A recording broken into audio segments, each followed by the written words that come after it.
आप सबको महाशिवरात्रि की बहुत बहुत शुभकामनाएं। आज हम सब ने इतनी सुंदर सुंदर बातें सुनी जो शायद पहले आपने कभी नहीं सुनी होंगी। अगर सुनी भी होंगी तो अनुभव नहीं की होंगी। अगर अनुभव भी की होंगी तो शायद प्रैक्टिकल जीवन में नहीं उतारा होगा। हम ज्ञान की बातें तो बहुत सुनते हैं, लेकिन होता क्या है, जिस समय हम उन बातों को सुनते हैं बहुत अच्छा लगता है, और थोड़ी देर के बाद अगर हमसे कोई पूछे कि अभी हम सब इतनी अच्छी अच्छी बातें सुन रहे थे घंटा भर से, क्या सुना था, तो कुछ भी नहीं रहता है। कुछ एक को रह जाता है, लेकिन ज्यादातर भूल भुलैया हो जाती है। तो उसका कारण क्या है? एक छोटी सी कहानी सुनाती हूँ मैं आपको। बताते हैं कि एक बार एक मेले में गुड़िया बिक रही थी। आप सभी भी मेलों में जाते होंगे। मेलों में वैरायटी चीजें मिलती हैं, तो छोटे बच्चों के खिलौने भी मिलते हैं। तो वहाँ एक दादाजी गुड़िया बेच रहे थे प्लास्टिक की, लेकिन उसमें गुड़िया तो देखने में सारी एक सी थी, रेट उनके अलग अलग थे। तो पूछा ये गुड़िया कितने की है? तो बोला ये गुड़िया 100 रुपए की है। दूसरे का जो फ्रॉक में थोड़ा सा कलर चेंज था, थी बिल्कुल ऐसे ही देखने में। बोला अच्छा ये गुड़िया कितने की है? बोला ये 500 रुपए की है। अच्छा, अब उनको लगा ये 100 की थी, ये 500 की, तो तीसरी भी पूछ लो। पूछा ये कितने की होगी? बोला ये 1000 रुपए की है। बोला अच्छा, एक और गुड़िया उठा के दिखाई, तो बोला ये 2000 रुपए की है। देखने में चारों गुड़िया एक से ही लग रही थी, लेकिन रेट सबका अलग अलग था। तो मन में प्रश्न उठा और पूछा कि ऐसा क्यों है? देखने में तो कोई अंतर नहीं दिखाई दे रहा, लेकिन भाव में इतना अंतर है। तो उन बाबा जी ने जो गुड़िया बेच रहे थे, उन्होंने प्रैक्टिकल करके दिखाया। अब हम अपने लिए भी उस चीज को प्रैक्टिकल करके देख सकते हैं। तो उन्होंने एक गुड़िया उठाई और एक सीख उठाई, एक ब्लांद जितनी, और उसके कान में डाली। किसके? गुड़िया के कान में डाली। तो इधर से डाली और वो इधर को पार हो गई।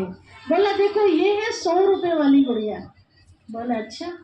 दूसरी गुड़िया उठाई तो उसके कान में जब सीख डाली तो वो सीख बाहर नहीं निकली, वो अंदर गले में उतर गई, यहाँ से अंदर चली गई। बोला ये है 500 वाली। तीसरी गुड़िया उठाई तो उसके कान में जब डाली तो यहाँ आके उसके 2 हिस्से हो गए सीख के। एक हिस्सा चिर जाती है ना बीच में से, ऐसे चिर के एक तो बाहर निकल गया और एक अंदर चला गया। बोला ये है 1000 रुपए वाली गुड़िया। और चौथी उठाई तो उसके कान में जब वो सीख डाली तो यहाँ बीच में आके उसके 3 हिस्से हो गए, 3 तरह से चिर गई वो। एक हिस्सा तो उसका बाहर निकल गया, एक हिस्सा उसका अंदर आ गया, और एक हिस्सा उसका मुंह से यहाँ से निकला। बोला ये है 2000 रुपए वाली। तो बोला ये क्या? तो बोला आप समझ जाइए, आज की दुनिया में इसी तरह के लोग हैं। किसी की कीमत क्या है और किसी की कीमत क्या है। जैसे कहानी में बताते हैं ना कि लोग सोचते हैं कि शायद जो मंच पर बैठे हैं भगवान ने उनको इस लायक बनाया होगा, हम नीचे बैठे हैं हमें इस लायक बनाया होगा। लेकिन ये बात गलत है।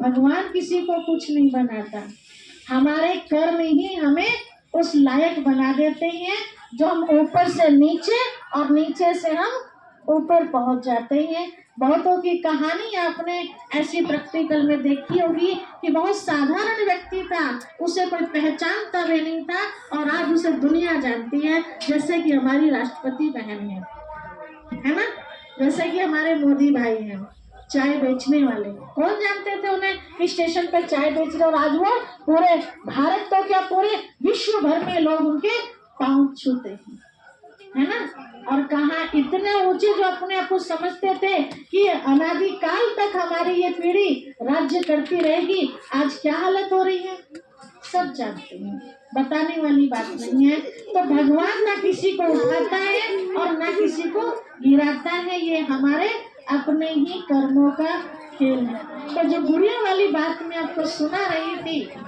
तो वो हम में से ही है। कुछ ऐसे हैं जो भगवान की बात सुनते हैं, इधर से सुना और साथ साथ इधर को निकल गया। तो वो कितने रुपए की कीमत है हमारी? 100 रुपए की, ठीक है। और कुछ लोग ऐसे हैं सुनते तो हैं, निकालते बाहर नहीं है, अंदर समा लेते हैं, लेकिन अगर उनसे पूछो तो बेचारे बता नहीं पाते। तो समझ में तो सारा आया है, आनंद बहुत आया है, बहुत सुकून मिला, लेकिन बता नहीं पाएंगे, है ना, बाहर निकाल नहीं सकते उसको। तो कितनी कीमत है? 500 रुपए की है, ठीक है। और हम में से ही तीसरे कौन से हैं? तीसरे कौन से हैं? हमारे कानों में सिर्फ ज्ञान की बातें नहीं आती, और भी तो बहुत सारी बातें आती हैं। 24 घंटे में कितनी तरह की बातें आती है हमारे कानों में। तो जो हमारे काम की है वो अंदर, और जो काम की नहीं है वो साथ साथ बाहर। तो कीमत 1000 रुपए की है, ठीक है।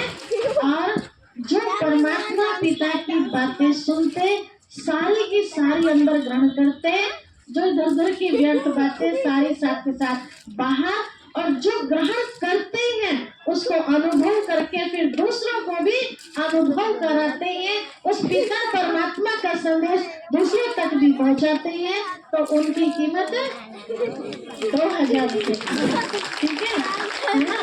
ऐसा हम अपने आप को चेक कर सकते हैं कौन सी गुड़िया है। अब कौन सी बनना है किसके हाथ में है?